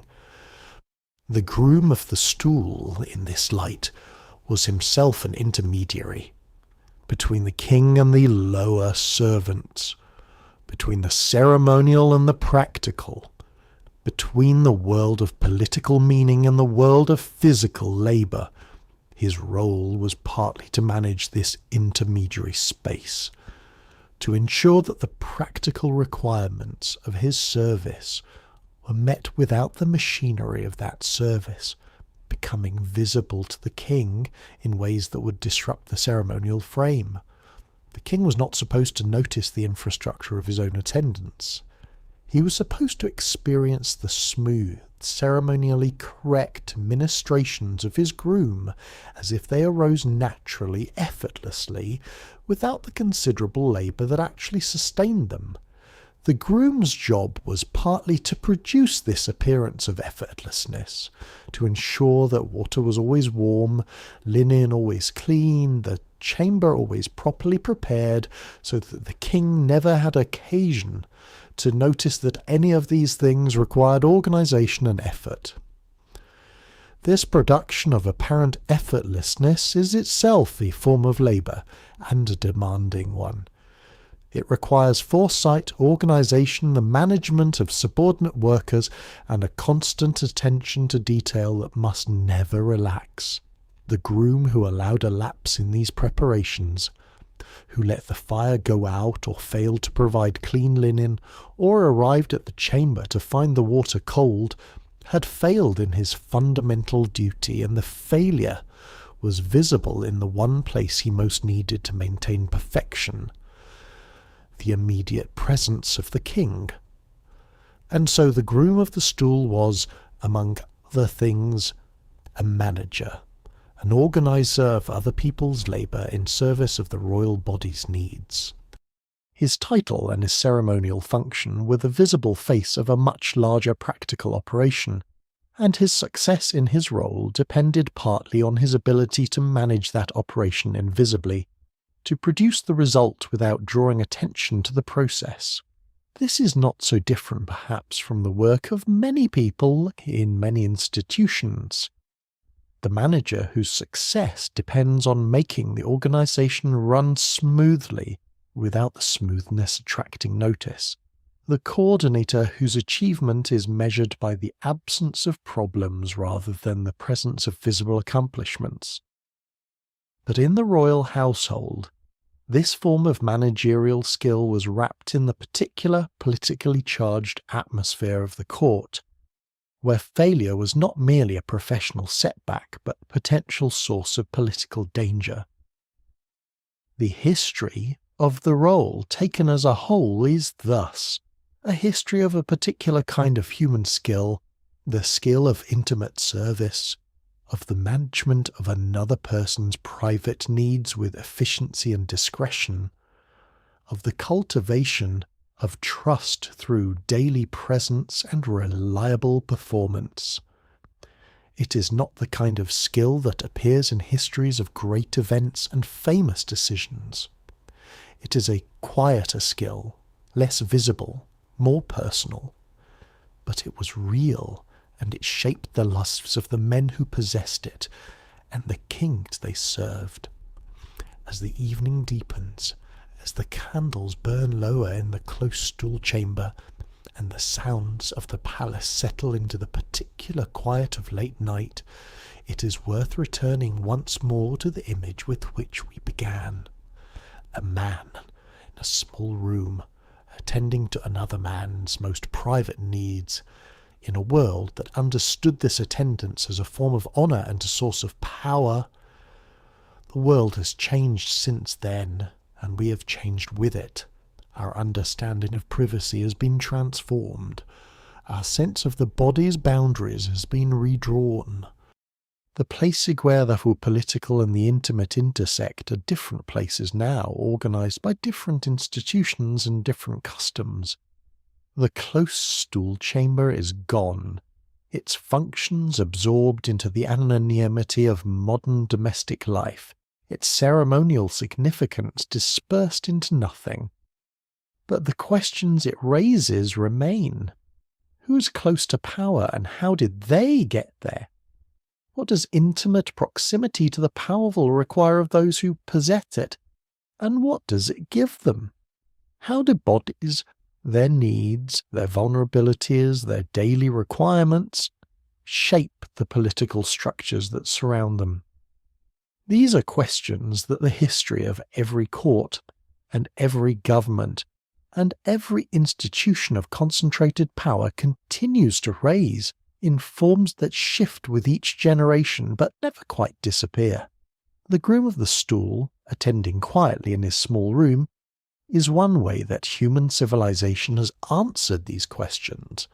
Not the only way, and not the final way, but a real and particular and historically grounded way that tells us something true about the nature of power and the nature of service, of the strange, intimate, irreducible humanity that persists at the centre of even the most ceremonially elaborate structures we have ever built.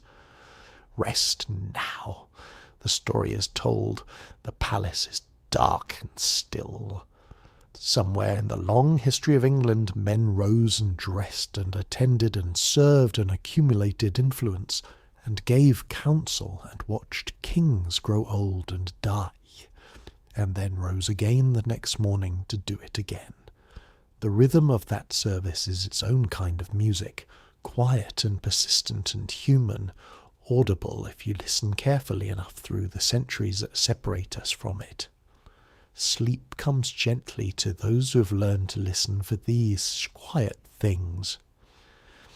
And the close stool chamber, in its odd and intimate way, is one of the quietest and most human things the past has left us.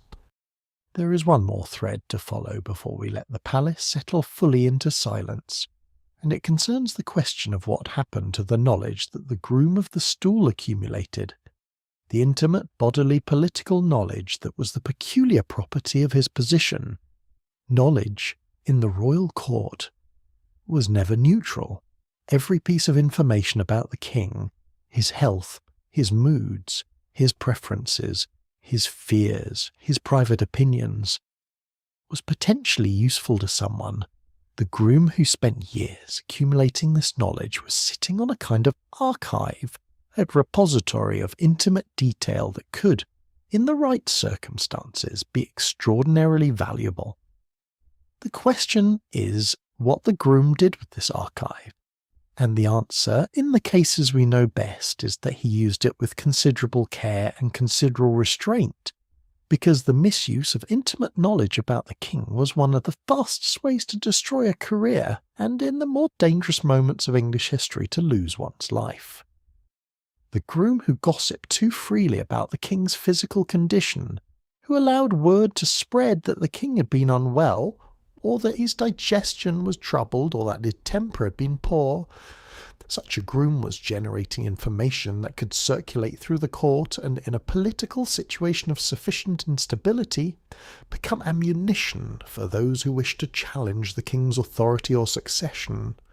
The health of the monarch was a matter of genuine political sensitivity, because a sick or aging king was a king whose heir would soon be ruling, and the heir's party had every incentive to plan for a transition that the current king's party had every incentive to delay. The groom, standing at the intersection of this political sensitivity with the intimate reality of the king's physical condition, had to navigate with considerable skill. He could not pretend not to know what he knew, but he had to manage the knowing, to hold the information carefully, to share it only with those who needed to know, and in ways that would not be turned against him or against his master. The physicians, as we have noted, had a legitimate claim on health information. The king's closest advisers had a general interest in the king's fitness to govern. But beyond these legitimate claims, the groom had to be a guardian of the royal body's secrets, a keeper of information that was intimate and politically sensitive in equal measure. This role as keeper of secrets is another dimension of the position that the formal title does not capture. The groom of the stool was not simply an attendant. He was a confidential attendant, a person whose discretion was as important as his service. The trust that the position required was not only the trust of a servant who would not steal from his master, or the trust of an attendant who could be relied upon to perform his duties reliably. It was the trust of a person who would hold what he knew in confidence, who would not allow the intimate reality of the royal body to become a currency of political exchange. This is a demanding form of trust. It requires not only the will to keep secrets, but the wisdom to understand which secrets must be kept and which can be shared, and with whom and when. The groom who managed this correctly, year after year, across the changing weather of court politics, that groom was a person of genuine psychological sophistication, even if the sophistication expressed itself in very practical rather than intellectual ways. The education that produced such men was not a formal one in most cases. The Tudor court did not have a school for bedchamber attendants, but there was a kind of apprenticeship. Young men of good family served in the outer chambers of the household, learned the rhythms of court life, absorbed the unwritten rules of attendance and discretion, and gradually worked their way inward toward the positions of greater responsibility and greater intimacy. By the time a man reached the inner circle of the bedchamber, he had typically been preparing for it, however informally, for years. The groom of the Stool, who was appointed for the first time to his position, was not an untrained novice. He was a man who had observed how the court worked, who understood what was required, who had cultivated the relationships and the reputation that made him a viable candidate for the role. The appointment was recognition of qualities already demonstrated, not a gamble on qualities yet to be proven, and the qualities that were recognized were not only the political ones we have discussed. They included more personal qualities as well: steadiness, good humor, the ability to maintain equanimity under conditions of considerable intimacy and potential awkwardness. The man who was easily flustered, who showed discomfort in the closed stool chamber, who handled the physical realities of his role with visible distaste. Such a man was not suited to the position, whatever his political skills. The ideal groom was a man who had achieved a kind of philosophical equilibrium with the facts of bodily life, who understood, in the way that good nurses and physicians understand, that the body's natural functions are simply natural, that they do not require embarrassment or apology, that attending to is a form of care rather than a form of degradation. This equilibrium was not necessarily a natural endowment. It was something that could be cultivated, that experience and reflection could produce in a person of sufficient intelligence and self-possession. The men who held the position for long tenures were, almost without exception, men who had achieved this equilibrium. They were not squeamish. They were not easily troubled by the physical realities of their service. They brought to the closed stool chamber the same matter-of-fact competence that they brought to every other aspect of their duties, and they maintained this competence across years and decades without apparent difficulty. This is its own kind of remarkable achievement. We sometimes underestimate the difficulty of maintaining steady, reliable, competent service over long periods, especially when that service involves the repeated management of intimate physical needs. The nurse who attends the same patient for years, the caregiver who provides daily personal care across decades. These people develop a form of resilience and equanimity that is genuinely difficult to achieve and maintain. The groom of the stool was, in a specific historical context, developing and maintaining the same kind of resilience. Let us close with the question of legacy, with what the long history of this role has left behind, not in terms of formal institutions, but in terms of what it reveals about human nature and human organization. The groom of the stool is, at one level, simply a curiosity, a strange artifact of a pre-modern world organized around assumptions we no longer share. It is easy to read its history with a certain comfortable superiority, to note how different the past was, and to feel, implicitly, that the present is better organized, more enlightened, and more respectful of the body's dignity. But that comfortable response misses something. It misses the genuine sophistication of the arrangement, the way it solved the real political problem of access to the monarch with elegant efficiency.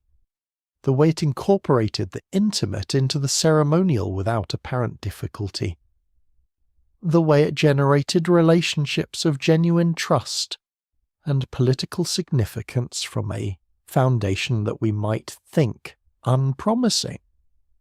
It also misses the continuity between the world of the Groom of the Stool and our own, the fundamental problems that the role addressed. The problem of how to manage intimate access to power, of how to organize a relationship between the powerful and those who serve them most closely, of how to translate bodily proximity into political influence. These problems have not disappeared. They have simply been addressed by different institutions, different customs, different arrangements that are no less shaped by their cultural context than the Tudor close stool chamber was shaped by its. The chief of staff, who has constant access to a powerful executive, the personal assistant who manages the daily life of a busy leader, the advisor whose informal relationship with the decision-maker gives her influence that her formal title does not convey.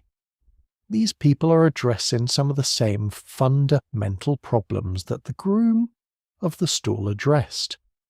They're managing proximity to power, cultivating trust through daily presence and reliable service, accumulating influence through intimate knowledge and consistent availability. The forms are different. The underlying human dynamics are not entirely unlike. This is not to romanticize the Tudor court or to suggest that the past was wiser than the present. It is simply to suggest that the Groom of the Stool, strange and distant as he seems, was solving real human problems in ways that were coherent and effective within his own context, and that the problems he was solving remain with us in transformed but recognizable form, which is why his history continues to reward attention. The palace is dark now. The fires are low. The close stool chamber stands empty, its padded seat covered, its lid down, its pewter pot clean and waiting.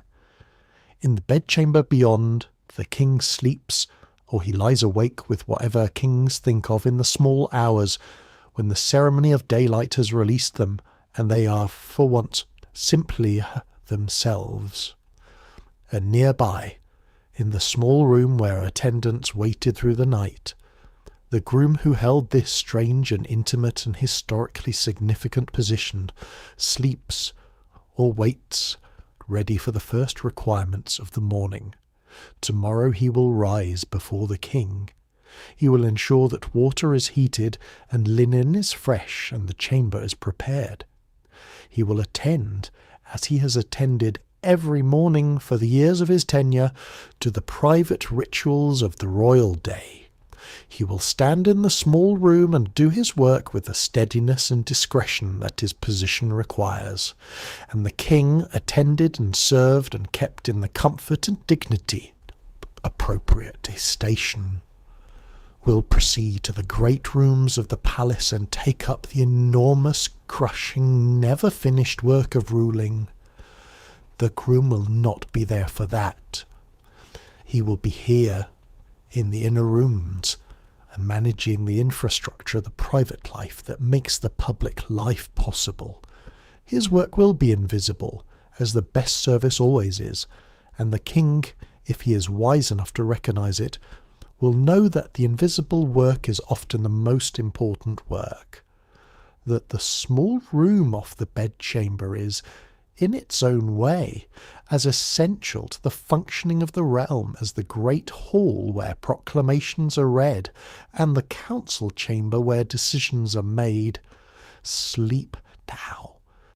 The history has been told, and it is a history worth knowing, not for its strangeness, though it is strange, but for what it illuminates about the enduring human questions of power and service and intimacy, and the body's inescapable, ever-present, quietly governing needs. These questions are with us still, and the long, strange, intimate history of the Groom of the Stool is one of the most vivid answers they have ever received. The night air is still. Somewhere beyond the palace walls, the city breathes in its sleep, and the stars move slowly through the sky as they have always moved, indifferent to kings and grooms and chamber pots, and all the elaborate structures that human beings have built to manage the fact of living in bodies. And yet those structures are not nothing. They are, in their accumulated detail and their quietly persistent humanity, everything.